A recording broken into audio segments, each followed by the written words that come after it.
Hello and welcome back to MysHistory and part 7 of the Mary Surratt series. And if you've missed the first 6 episodes, I will link them in the description and up here. So when last we left off, Booth and Herold were making their way to Virginia. They would get fresh horses. They would continue to evade federal agents. Federal soldiers would return to Mary's boarding house on April 17th, 1865, again to search for John Jr., as well as to arrest Mary and any other people that were in the house at the time with her. The home would be searched. They would find a photo of Booth hidden behind another photo, as well as other suspicious items. Louis Payne would appear at the door at a late hour as well, and claim to be a ditch digger hired by Mary to dig a ditch in the morning. And Mary would claim that she didn't know him, and then later say that it was on account of her poor eyesight and the dim lighting that, she didn't recognize him even though he was 5 feet away underneath a bright light. Still not knowing who he was, investigators would ask why he was showing up at such a late hour to dig a ditch, and he would say that he just wanted to know what time he was supposed to start in the morning. Totally understandable. Still, they didn't know who he was, but he would be arrested along with Mary, Anna, and the other 2 ladies that were in the boarding house. The Houlihan family had left the house the day before, and I'm not really sure where Weichmann was. And before we get into everything, there might be a hiccup. I had some stuff happen in between filming part 6 and part 7. First was I had an allergic reaction to an eye cream. Seriously, it looked like somebody punched me in the eyes, and around that same time, our 13-year-old dog, we're pretty sure, had a stroke, and we had to put the dog down. So, forgive me if the conclusion, part 8, isn't out right away. I'm kind of feeling a certain kind of way, and not really. None of it has to do with concluding the series right now. But my eyes are better.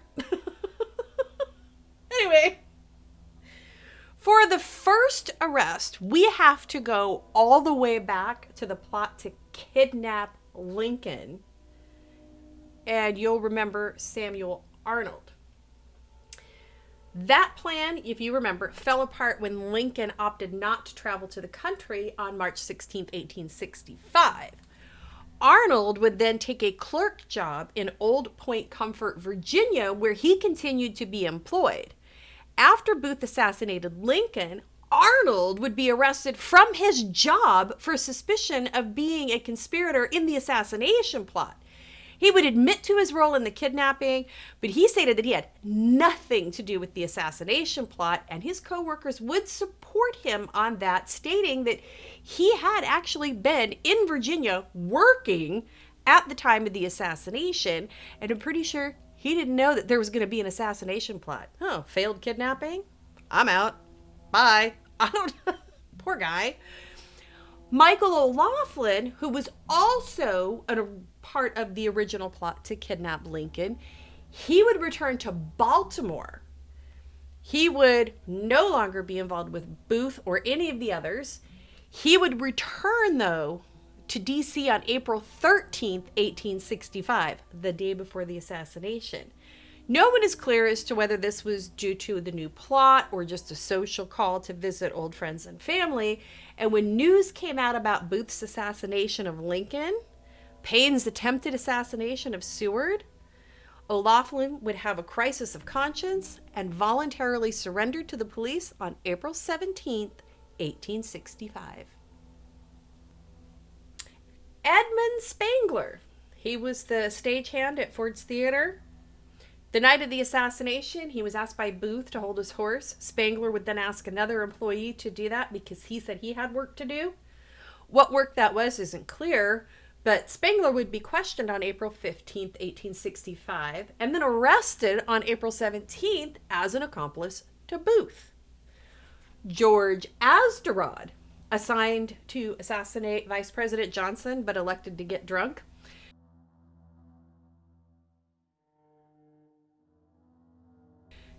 Lose his nerve, drink more, then wander the streets of D.C. instead. It was on this walk that he was noticed by a woman dropping a knife in a nearby gutter. Atzerodt asked the bartender of the hotel that he was staying at and getting drunk where Johnson might be, which in turn had the employee contacting the police about a suspicious looking man in a gray coat on April 15th, 1865. Military police would conduct a search of Atzerodt's room the same day and find that he hadn't slept in his bed the night before. There was a loaded revolver under his pillow with a Bowie knife and a bank book belonging to Booth. Atzerodt would be arrested on April 20th, 1865, at the home of his cousin in Germantown, Maryland, 28 miles outside of D.C. I was going to wear my hair down, but it's 110 outside.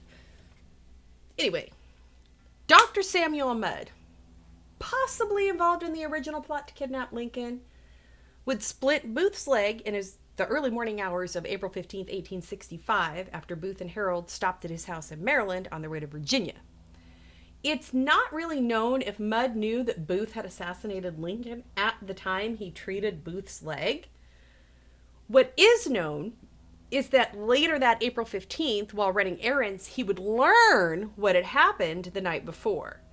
Mudd, wanting to know what happened from Booth, would return to his home, and it's unclear if Booth and Herold were already gone, or if he had seen them as they were leaving, or if they left at his urging and with some assistance.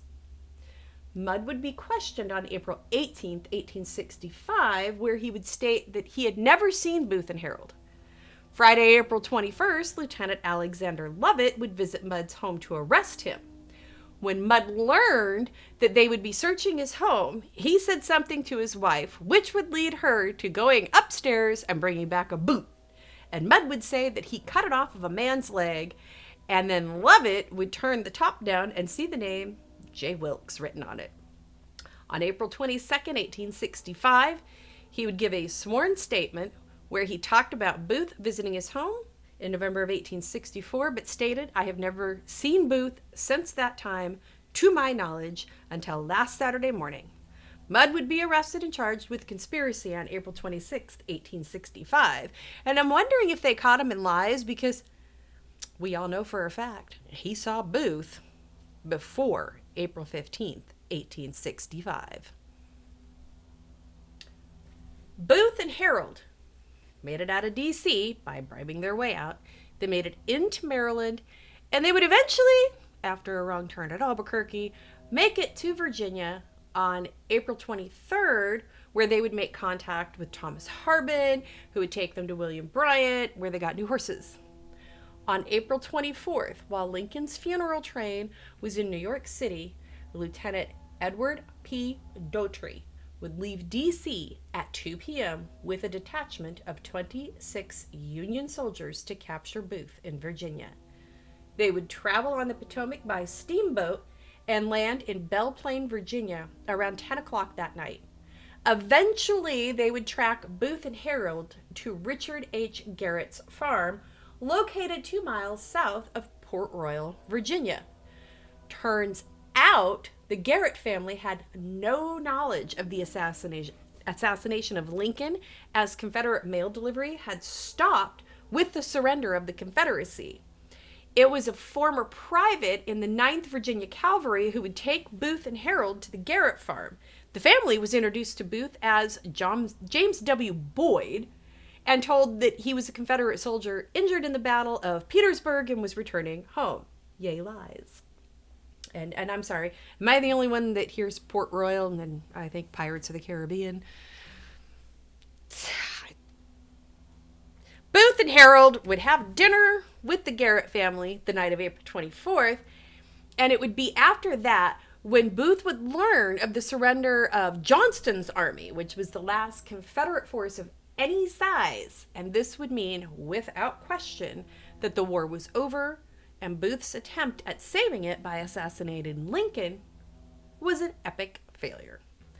On the morning of April 25th, Booth would tell the family that he intended to reach Mexico and drew a route from a map they had. In the meantime, Jet had been tracked down and questioned, and he would give up the location of Booth and Herold at the Garrett's farm. This would allow Daughtry and his soldiers to get to the Garrett farm in the pre-dawn hours of April 26th. Booth and Herold were hiding in the tobacco barn, and Herold would immediately surrender to the soldiers. Booth, however, refused to surrender, saying, "I prefer to come out and fight." With a broken leg? Really? That's what you're going to do?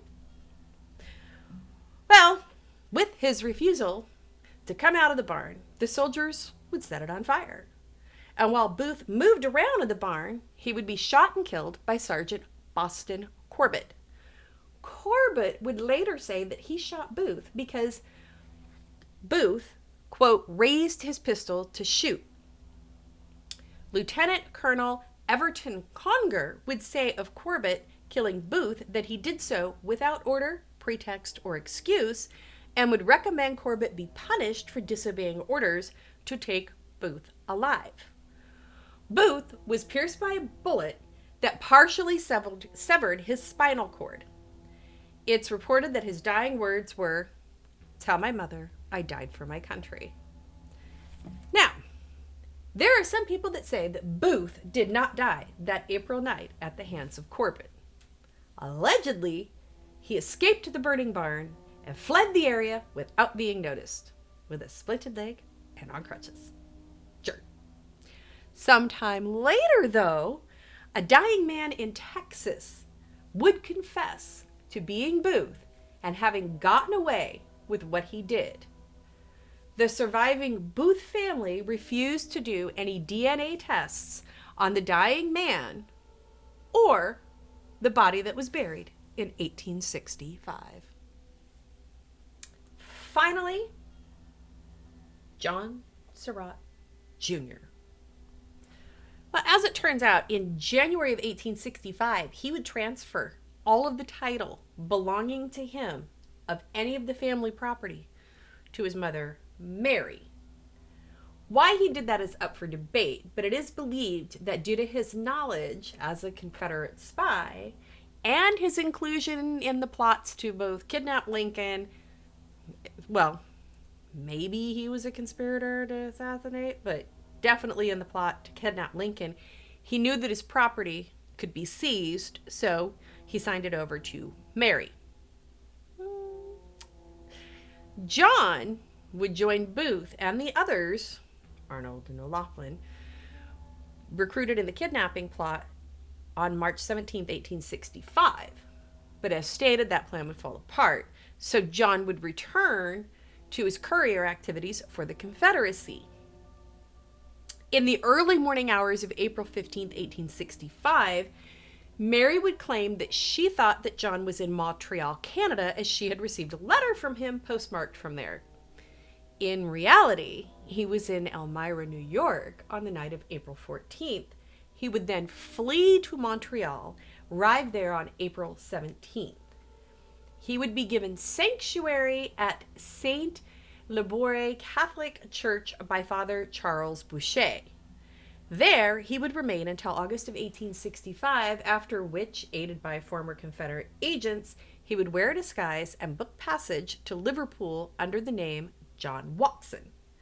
He would arrive in Liverpool, England in September of 1865 and lodged in the oratory of the Church of the Holy Cross, where he would serve for a time in the 9th Company of the Pontifical Juve and the Papal States. That's a lot of words. This didn't last long because a man by the name of Henry Beaumont de Sainte-Marie, who met John in April of 1863, would recognize him and notify papal officials as well as U.S. minister in Rome. This would lead to John being arrested on November 7th, 1866, and sent to Velletri prison.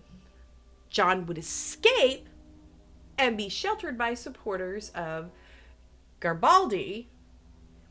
He would eventually travel to the Kingdom of Italy, posing as a Canadian citizen by the name of Walters, and there he would book passage to Alexandria, Egypt. John would be arrested in Egypt on November 23rd, 1866 by U.S. officials and returned to the U.S. in early 1867. And now we circle back to Louis Weichmann. Weichmann would initially be suspected as having a part in all of the conspiracies due to his relationship with the Surratt family. He would actually be released from custody when it was learned that he had not been a part of the conspiracies. Weichmann would then go on to be a witness for the federal government in the trials that would follow. So what do you think? Do you think Booth died in that barn in 1865? Or was the dying man in Texas years later actually Booth? I mean, one rumor is Booth, I guess, hired another Confederate sympathizer that looked similar to him to go hang out in the barn with Herold, because apparently he knew they were coming, and then he rode away into the darkness of the night with a splint and on crutches. And don't you think that Herold, in an effort to save his own skin, would have said something like, that wasn't John Wilkes Booth? I don't know. I will be working on the conclusion. I'll kind of go over the trials, what happened, who. Louis Weichmann played a huge role in the trials of everybody that was involved. And I guess you kind of got to wonder, did he know? How much did he know? I don't know. Let me know your thoughts down in the comments. And while you're down there, give this video a thumbs up. Don't forget to subscribe. And I will see you for the conclusion of Mary Surratt. Bye.